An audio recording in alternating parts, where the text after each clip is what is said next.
Hola aviadores, les saluda Sky y hoy nos familiarizaremos aún más con las obras maestras de la aviación civil británica. Esta vez, el protagonista de nuestra historia es quizás la creación más famosa de su patria, cuya genialidad solo es igualada por su dramático destino. El HS-121 Trident es un avión de pasajeros de medio recorrido desarrollado por de Havilland y llevado al cielo por el grupo Hawker Siddeley a principios de los años 60. Es el primer avión a reacción con cola en T y 3 motores en la sección de popa, una configuración que se hizo muy popular en su época. Al menos el Boeing 727 y el Tu-154 pueden considerarse sus hermanos menores. Veamos cómo nació esta maravilla y por qué acabó sucumbiendo ante sus parientes extranjeros. La industria de la aviación civil británica de los años 50 tenía muchas particularidades bastante inusuales. Dotados de una gran cantidad de tecnologías y experiencia, los aviadores locales estaban literalmente a la vanguardia de la industria, creando los aviones más avanzados de su época. Los primeros aviones a reacción empezaron a surcar los aires y los primeros turbohélices no tardaron en hacer lo mismo. Esta manera de dividir el cielo tenía mucho sentido. Los poderosos de Havilland Comet dominaban los vuelos de largo alcance, mientras que los más pequeños Vickers Viscount hacían lo propio en los trayectos regionales. Ambos estaban en un nivel completamente nuevo en comparación con lo que volaba antes. Los turbohélices se desarrollaron de forma bastante activa en el Reino Unido. Eran fiables, baratos y fáciles de operar, lo que en muchos casos los convertía en la mejor opción. Pero el tiempo no se detiene, y a pesar de los impactantes accidentes de los Comets, se hizo evidente que los motores a reacción eran superiores. Un gran avance en este sentido fue el francés Sud Aviation Caravelle, un avión de pasajeros regional que demostró que la propulsión reactiva también era bastante buena en las distancias más cortas. La primera compañía en reconsiderar sus planes fue la British European Airways, BEA, que publicó una nueva visión de sus operaciones. Querían contar con aviones a reacción para vuelos regionales y de medio recorrido, dejando los turbohélices como cosa del pasado, y esto dio impulso a varios proyectos. El primero dio lugar a la creación del avión regional DAC-111, mientras que el segundo debía ser un avión de pasajeros de medio recorrido y dimensiones más grandes. La tarea fue asumida por los mayores fabricantes del país, Bristol, Avro, Vickers y de Havilland. El proyecto de Havilland resultó ser el más exitoso. Al principio, pensaron en modificar el Comet, pero con el tiempo, el concepto etiquetado como DH-121 acabó siendo totalmente diferente. Recibió un fuselaje completamente nuevo y 3 motores. Era un compromiso. 4 motores eran demasiados, mientras que 2 eran muy pocos para un reactor de alcance medio. No tendrían suficiente empuje y la seguridad era un problema. Al principio, este avión parecía ser un Caravelle trimotor, pero a medida que avanzaba el proyecto, el tercer motor se incrustó en el fuselaje y la cola adquirió una configuración en forma de T. Debía acomodar a 111 pasajeros y tener una autonomía de 3.300 kilómetros. Pero a finales de los años 50, justo cuando el proyecto estaba en fase avanzada, la industria se sumergió en las turbulentas aguas de las reformas y consolidaciones. Así, a de Havilland se le unieron la Hunting Aircraft y Fairey Aviation en el proyecto DH-121, en lo que se convirtió en el Airco Corporation. Al mismo tiempo, el proyecto competidor Type 200 fue desarrollado por Bristol y Hawker Siddeley. La lucha era encarnizada, y por si fuera poco, al otro lado del charco, Boeing presentó su propio proyecto, que también era un trimotor. Era un problema para los británicos. En caso de que los estadounidenses tuvieran un avión propio, acabaría prácticamente cerrado uno de los principales mercados, Estados Unidos. Airco ofreció a Boeing renunciar a su proyecto y trabajar con ellos en el desarrollo conjunto del DH-121, pero la cosa no funcionó. Al final, los chicos de Seattle decidieron construir su propio avión. Hubo incluso algunos escándalos. según los cuales de Havilland cedió un montón de tecnologías secretas a su competidor directo, facilitando así el desarrollo del futuro Boeing 727.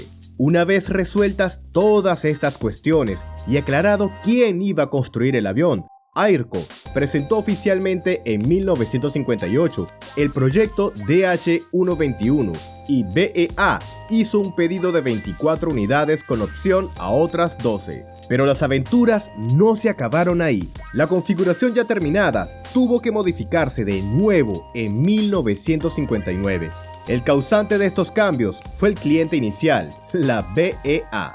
Pensaban que el tráfico de pasajeros no sería tan intenso, por lo que el HS-121 sería demasiado grande con sus 111 plazas. Además, necesitaban un avión para volar a Europa, por lo que su autonomía también resultó ser demasiado larga. Esta situación puso de manifiesto uno de los problemas de la industria aérea británica, en la que los fabricantes construían sus aviones basándose en los requisitos del cliente clave, en lugar de basarse en estudios generales de mercado. Pero así es como solían funcionar las cosas. Además, en caso de conflicto, la BEA podía optar por el proyecto de la competencia, lo que supondría la ruina para de Havilland. La capacidad se redujo a 97 plazas y la autonomía a 1500 kilómetros.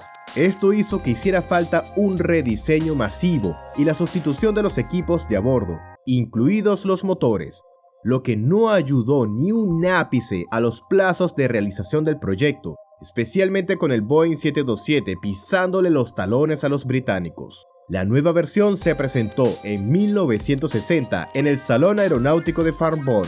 Fue entonces cuando se hizo público su nombre, Trident. Al mismo tiempo, la competencia entre los fabricantes británicos en este programa había terminado.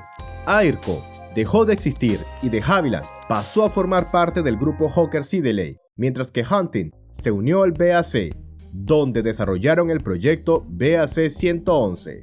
El proyecto DH-121 siguió adelante con un nuevo nombre, HS-121.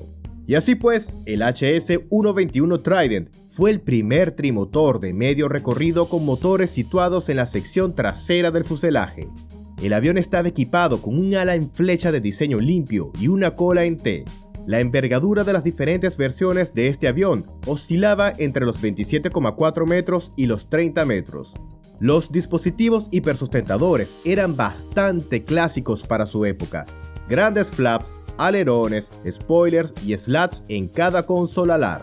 La planta motriz constaba de 3 motores Rolls-Royce Spey, con un empuje que oscilaba entre 46 y 53 kN.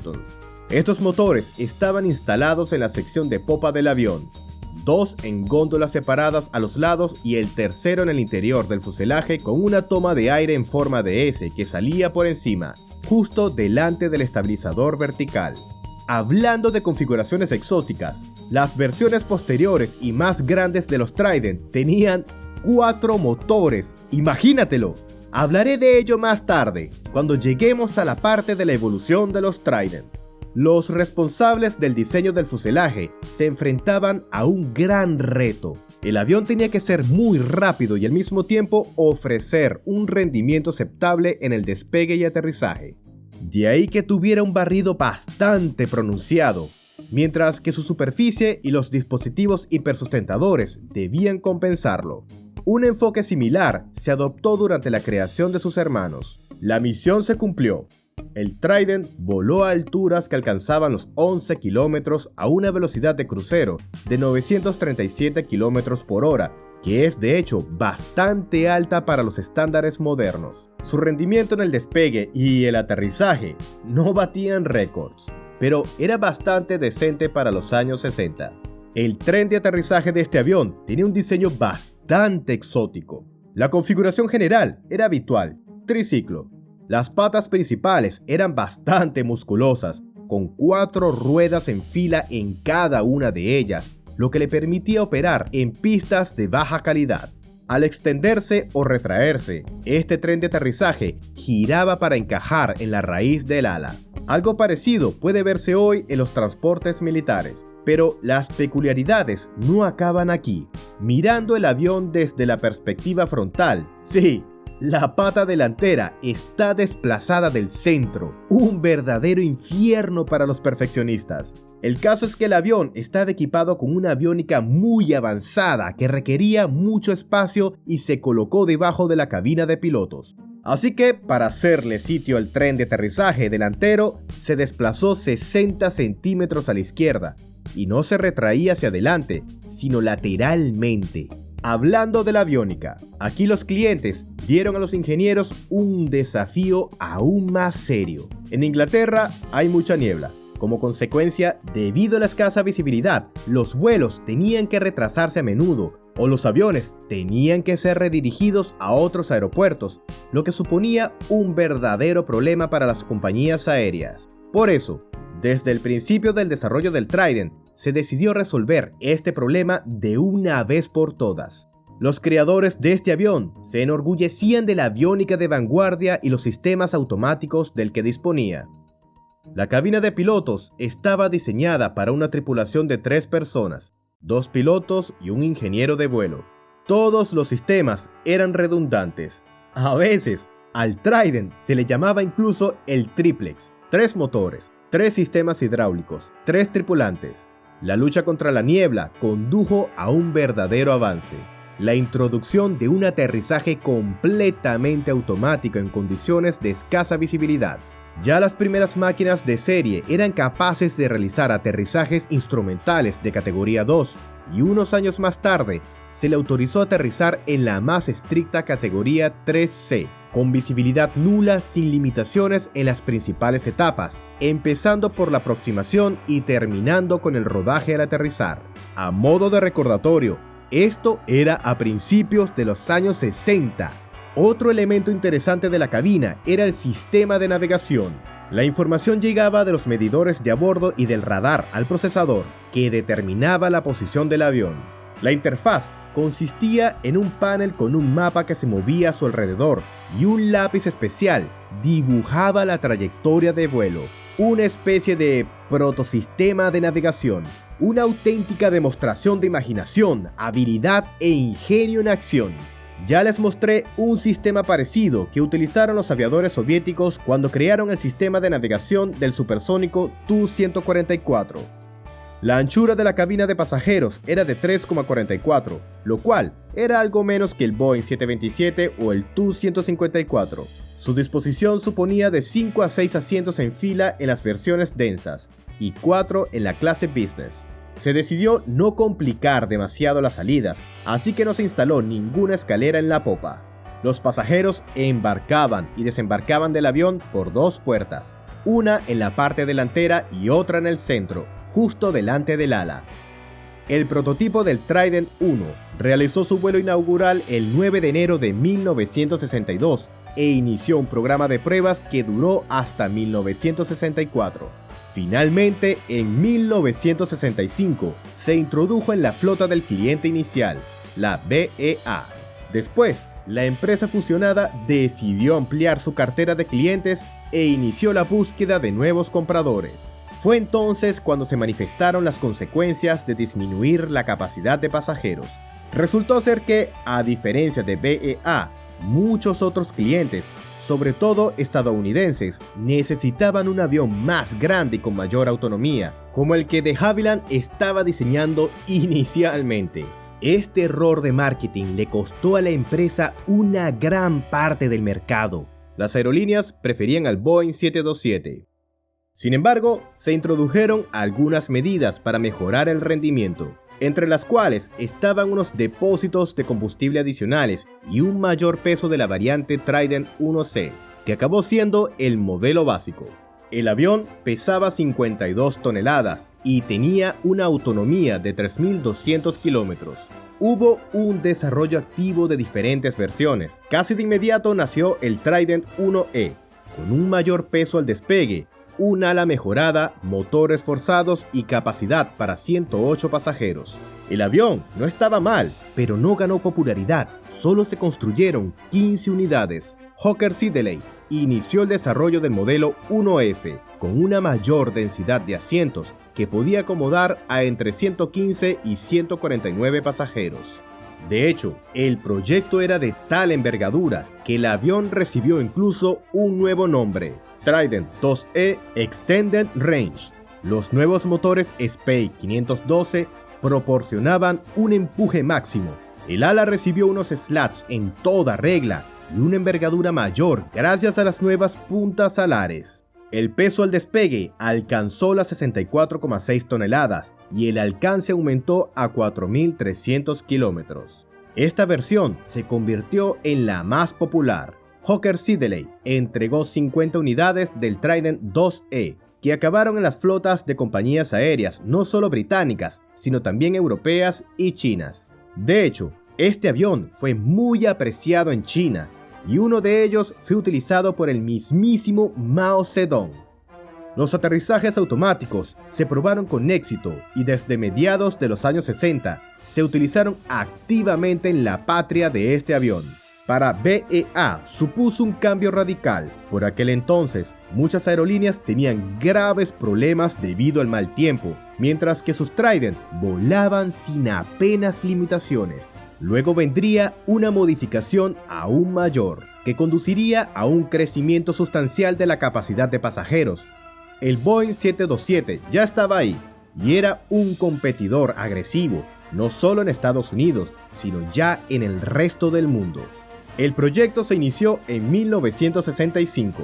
Gracias a su fuselaje más largo, el Trident 3B podía llevar a 180 pasajeros. Fue entonces cuando los aviadores se encontraron con un grave problema. Los motores eran demasiado débiles. Después de todo, los motores Spey no podían forzarse infinitamente. Tampoco sería posible seguir aumentando el peso al despegue sin un empuje adicional. Para sustituir por completo los motores, también haría falta cambiar considerablemente el diseño, y para ello no había ni tiempo ni dinero. Al final se les ocurrió una solución bastante sorprendente: utilizar el cuarto motor. Colocaron un Rolls-Royce RB162 adicional con 23 kN de empuje en la cola, encima del motor central. De este modo, el empuje total aumentaba un 15%. Fue una solución bastante controvertida, pero las opciones eran escasas. Este motor era más bien un potenciador que se utilizaba únicamente durante el despegue en pistas de aterrizaje cortas, con tiempo caluroso o en condiciones de gran altitud. El resto del tiempo no era más que un peso muerto en la popa del avión. Con ello, aún así tuvieron que reducir la capacidad de combustible, lo que a su vez redujo la autonomía a solo 3.600 kilómetros. Pero el tiempo de este avión estaba ya llegando a su fin. Ya durante el desarrollo del modelo 3B, se hacía evidente que los problemas que tenían eran cada vez más difíciles de resolver. Solo se construyeron 26 unidades del Trident 3B y solo 2 Super Trident 3B, con un alcance extendido, salieron de las cadenas de montaje. Hawker Siddeley tenía grandes esperanzas puestas en los pedidos militares, concretamente en aviones de patrulla marítima, pero al final, esta función se encomendó a las modificaciones de los últimos Comets, los aviones Nimrod. En cuanto a la seguridad, estos aviones fueron promedios para su época. Durante toda su historia operativa, sufrieron 8 accidentes con un total de 368 víctimas. No es una buena cifra, sobre todo si se tiene en cuenta que volaron poco más de 100 de estos aviones. A finales de los años 70, quedó claro que el viaje del Trident estaba a punto de terminar. En esta competición, Boeing simplemente machacó a su primo británico.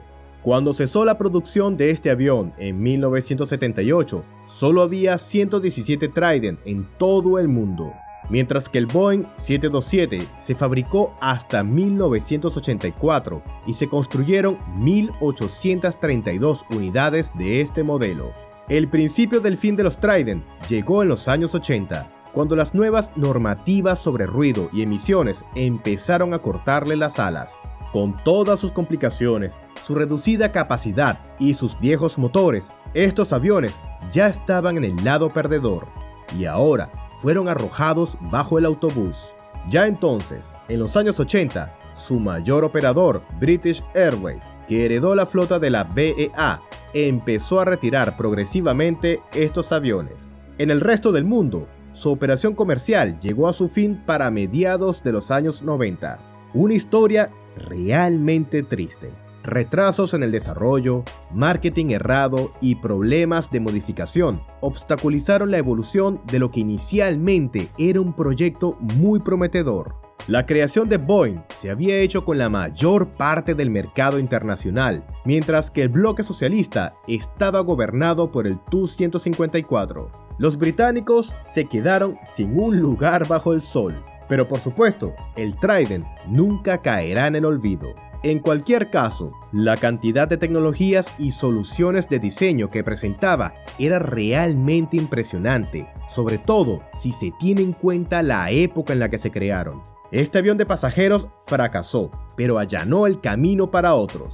Y su legado, de un modo u otro, encontró su lugar en aviones más nuevos y de mayor éxito. Y esto es todo por hoy. Les deseo a todos vuelos rápidos y aterrizajes suaves en aviones vanguardistas.